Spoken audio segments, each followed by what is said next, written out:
हम अनिल जी से जानने का प्रयास करते हैं। यहाँ पे वीआईपी पार्टी के दियरी जलाए हुए हैं और इनसे ही हम कुछ जानने का प्रयास करते हैं कि आखिर क्यों आए हैं। पहले बिहार मिशन तक देखने वाले जितने भी व्यूअर हैं उनको बहुत बहुत धन्यवाद देता हूं और मंतोष जी को खास तौर पर धन्यवाद देता हूं कि जो कि हमारे क्षेत्र से और रामगढ़ विधानसभा के ये नुआ प्रखंड के दुमनुआ पंचायत के हरिहरपुर गांव के हैं।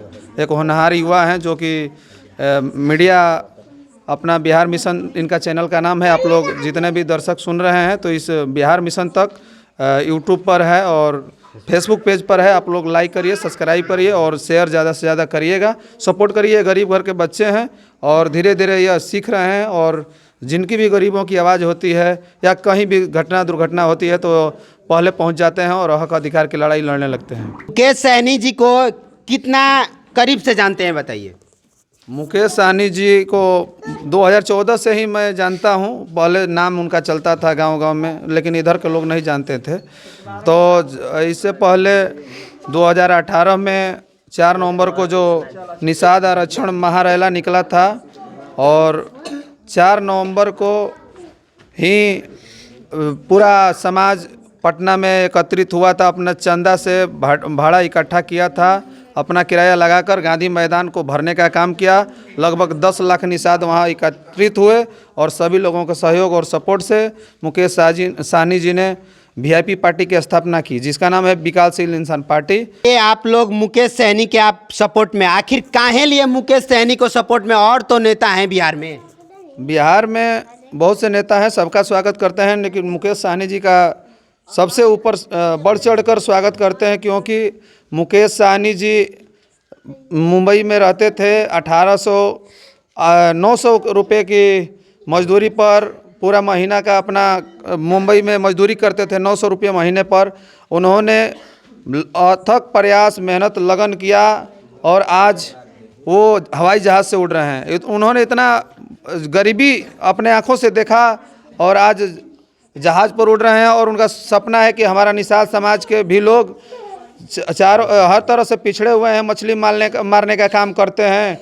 तो उन्होंने उनके दिमाग में योजना बना कि हमारा समाज राजनीति रूपी चाबी से पिछड़ा है।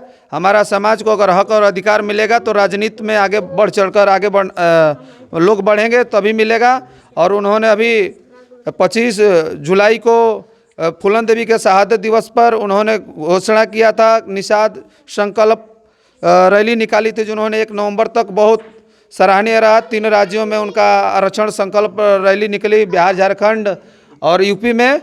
और 4 करोड़ के रथ से उन्होंने बहुत से गरीब महिलाओं, युवाओं सबको चढ़ाया, दिखाया। उनका ये मेन मकसद था कि हम लोग भी पढ़ लिख कर उस काबिल योग्य बने कि हमारा समाज भी आगे बढ़े। और सभी निषाद भाई जितने भी हैं यहाँ उपस्थित हैं, चाहे मीडिया में देख रहे होंगे या किसी भी समाज के लोग होंगे, जब तक आप लोग पढ़िएगा नहीं तब तक आगे नहीं बढ़िएगा। पढ़िए, शिक्षित बनिए। और निषाद समाज के भाइयों से निवेदन करूंगा, आप लोग बच्चों को 4 रोटी की जगह पर 3 रोटी खाइए, लेकिन पढ़ने के लिए स्कूल भेजिए और मछली मारने के लिए मत भेजिए।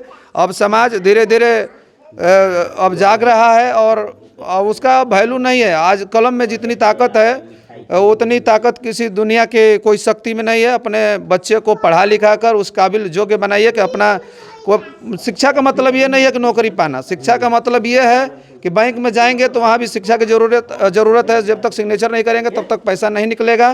कंपनी में भी जाएंगे तो आप दिहाड़ी करेंगे तो आपको जान के, जब पढ़े लिखे नहीं रहेंगे तो 30 दिन दिहाड़ी करेंगे, उसका ठेकेदार होगा 28 दिन चढ़ा देगा। तो इसलिए आप लोग अपने बच्चों को पढ़ाइए और यही शुभकामना देना चाहता हूँ। और मुकेश सहनी जी साक्षात भगवान के रूप में जन्म लिए हुए हैं निषाद के लिए, जो कि ऐश आराम की नौकरी, ऐश आराम की ज़िंदगी छोड़कर वो धूप में कहीं भी निषादों के आरक्षण के लिए संघर्ष कर रहे हैं और निषाद भी भरपूर उनका सहयोग कर रहे हैं।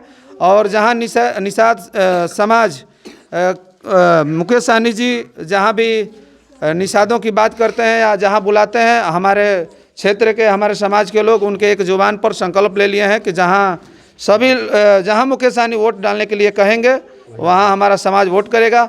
हम लोग जैसे बहुत जगह फील्ड में घूम रहे हैं, देख रहे हैं कि हर विभाग में सभी लोग, सभी कास्ट के लोग नौकरी कर रहे हैं, लेकिन हमारा समाज आज पिछड़ा है।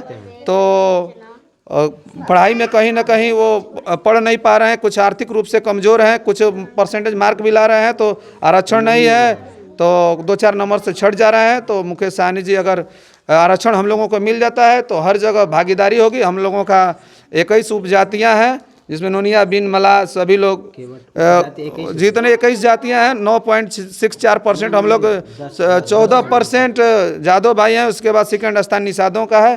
तो जितनी जिसकी जनसंख्या भारी उसकी उतनी हिस्सेदारी, तो हम लोगों को जनसंख्या के अनुसार हिस्सेदारी मिलनी चाहिए चारों तरफ, विधायिका, न्यायपालिका और राज्यसभा जो भी हो, शिक्षा से लेकर हर जगह हम लोगों को, हमारे भी समाज के लोग बढ़ चढ़ कर हिस्सा लें। 4 हिस्सों में हमारा भी हिस्सा चाहिए और बराबर हिस्सा चाहिए।